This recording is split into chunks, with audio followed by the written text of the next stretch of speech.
Tohle je nová Babolat Pure Drive pro rok 2021. Je to legendární raketa, již 10. kousek v řadě. Babolat tyhle rakety vyrábí od roku 1994 a hned vlastně ten první model se zapsal do historie, protože ten rám se prostě povedl a doteďka se vyrábí v podstatě jen v minimálně změněné formě. Takže já si teď s ním půjdu zahrát.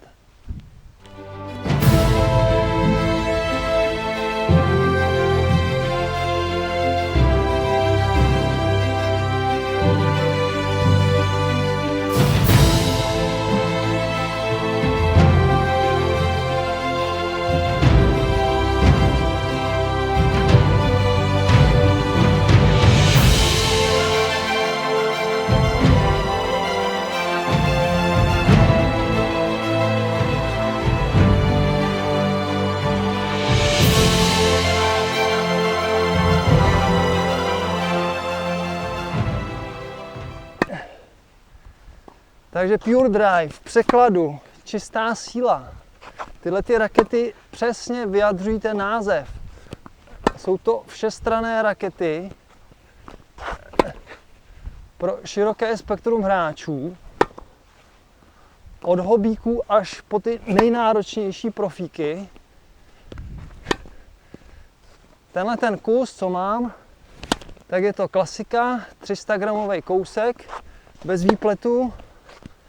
Hlava rakety je 645 cm čtverečních. Vyvážení je 320 mm, takže trošku víc do ruky, proto je ta raketa mimořádně dobře ovladatelná. Jinak tvrdost rámu je 72 RA, což je v podstatě nejvyšší hodnota mezi současně prodávanýma raketama. A je to jedno ze znamení, které tuhletu řadu proslavilo a nemění se. Což si myslím, že je strašně důležitý, protože ty hráči, kteří hrajou s touhle raketou, tak jsou na to zvyklí, že ten rám je tvrdý.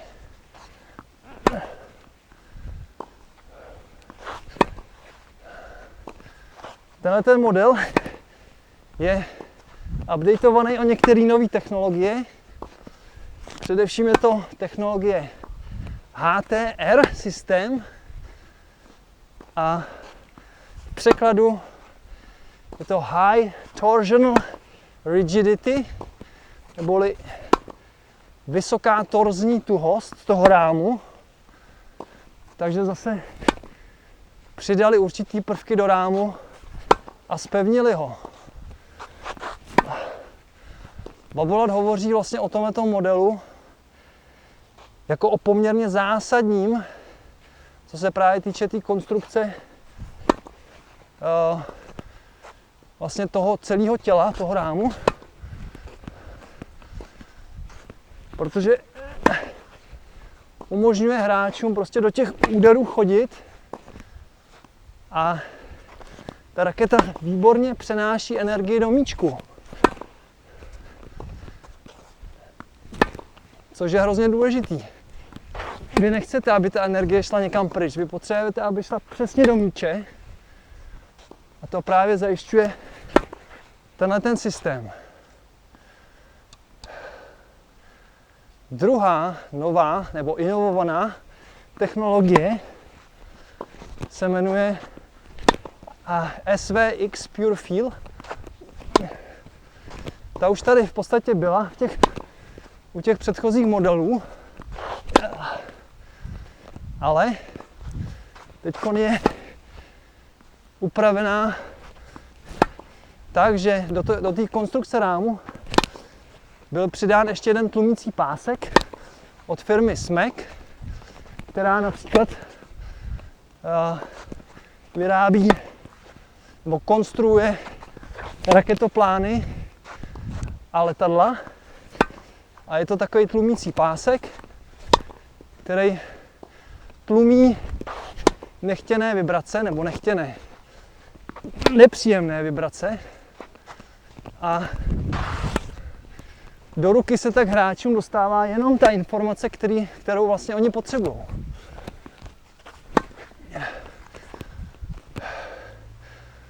Co to znamená? V praxi to znamená, že zase ta raketa je příjemná na hru, tu tvrdost toho rámu tam právě nepoznáte. Takže na to, že je ten rám hodně tvrdý, tak tahle ta technologie ho dokáže změkčit.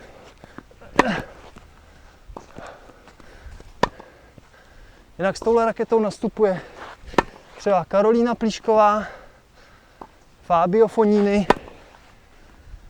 nebo Garbiň Muguruza. A to jsou všechno hráči, kteří mají rádi tenis spíš od základní čáry. A přesně pro tyhle ty hráče je Pure Drive určená. A mně se prostě na tomhletom rámu se mi líbí, že se nemění. Že na rozdíl třeba od jiných výrobců, který ty rámy totálně překopávají, mění tam tu tvrdost, různě tam upravují vzor strun a tak dále, tak tady ty změny jsou skutečně malinký. Ta konstrukce je hodně podobná tomu předchozímu modelu i tomu předloňskému modelu. A ještě co je vlastně zajímavý, tak od toho roku 94 je tady to 10. rám teprve. To znamená, že Babolat s tímhletím modelem vyrukuje vždycky tak jednou zhruba za 3 roky. Když to teď v posledních letech ostatní výrobci chrlí nový modely každý rok. A co se asi může za ten rok změnit v těch rámech? Nic moc. Jeden takový detail zajímavý, jestli to tady uvidíme, tak Babolat přidal tady tu ochranu toho rámu, té hlavy rakety a prodloužil ji sem takhle do boku. Si to je tady takhle vidět. A to je to, co bylo u prvních 2 modelů. Čili u prvního modelu z roku 94 a u druhého modelu z roku 97 byla tahle ta ochrana. Mně se to moc líbí a pak to dali vlastně pryč. Nevím proč, myslím si, že to je to i praktický, protože když vy hrajete ty nízké údery u země, hlavně ty chopy, tak to je přesně to místo, kde šoupete o zem, kde vlastně poškozujete ten rám. Takže tady to je moc pěkný detail. Jinak ten design se mi hodně líbí. Podle mě je hezčí než ten loňský model z roku 2018. Ten byl takový světlý, modrý, s bílýma pruhama. A tady to je takový to na mě působí takovým temnějším dojmem, takovým odvážnějším, temnějším, ambicioznějším, agresivnějším dojmem. A myslím, že se to Babolatu povedlo. Jinak, jak jsem říkal, je to raketa ideálně na hru od základní čáry, ale na voleji funguje taky velmi dobře. Můžeme ještě zkusit voleje. Jinak od základní čáry jsem si teda oblíbil nejvíc čopovaný úder. Teda musím říct, že backendový chop je s touhle raketou famózní.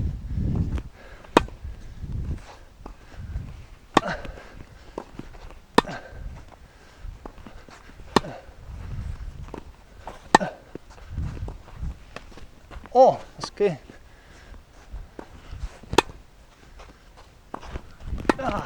Hele, teď jsem ti to vrátil. A ta raketa má i krásný zvuk, což je něco, na čem ty vývojáři teď v posledních třech letech hodně pracují, aby to mělo takový ten pop, takový to cvaknutí, když trefíte úder středem, tak abyste měli pocit, že prostě dominujete tomu kurtu. A má to ten psychologický efekt, že si člověk řekne, jo, teď se mi to povedlo. A povzbudí ho to v té agresivní hře.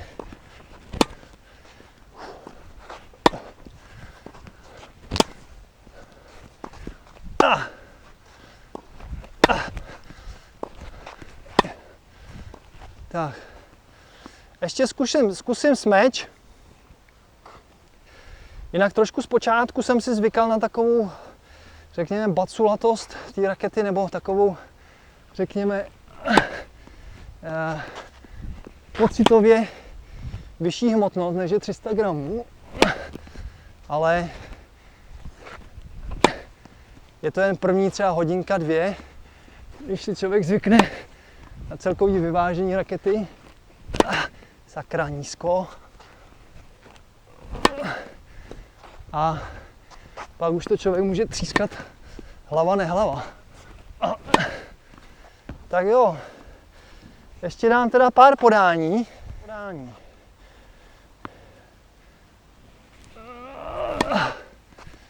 Zase podání letí s tou raketou krásně. Zadarmo, ani do toho nedávám nějakou ránu. A ten míček prostě se odrazí a letí.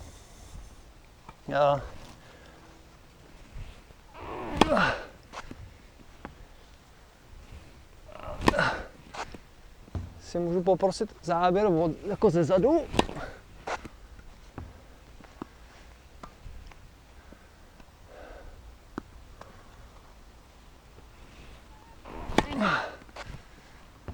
Teď mám skutečně takový rozehrávací podání jenom.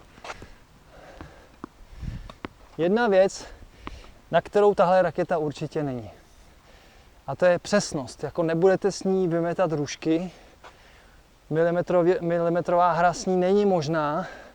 Už i kvůli té hlavě rakety, že je prostě stovková. A rozvržení strun je 16:19. Ale s tím se počítá. Je to prostě raketa pro rychlej tenis spíš od základní čáry, se kterým si třeba připravíte nějaký náběhový úder a pak už u sítě zakončíte hned prvním, maximálně druhým volejem.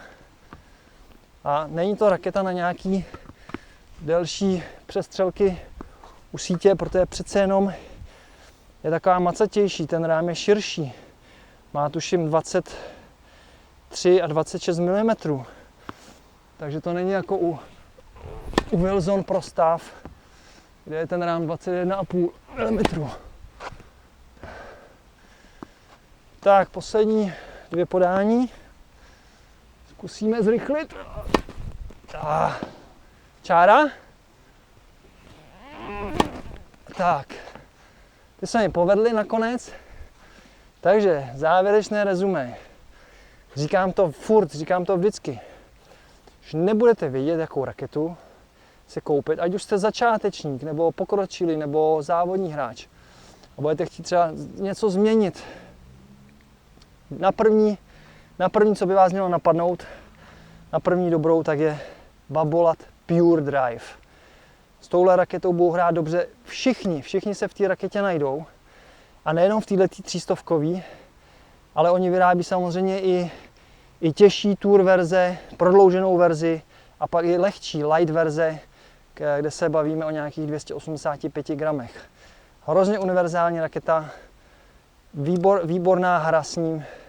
Já jsem vlastně s těma předchozíma 3 generacema hrál, takže dobrých 10-12 let je znám a ty rakety se nemění, jsou pořád dobrý a doufám, že Babolat je bude vyrábět pořád stejně a nebude tam zkoušet nějaký mega nový věci, nové vychytávky, protože ty rakety prostě fungují a jsou jedny z nejprodávanějších na světě. Takže tohle byla moje recenze Babolat Pure Drive pro rok 2021. Já vám děkuji za pozornost. Když budete mít nějaký dotaz, napište ho do komentáře pod video. A můžete se taky těšit na obsáhlou textovou recenzi na sportobchodu, na sportobchod.cz v Šatně. Takže díky a mějte se fajn. Ahoj.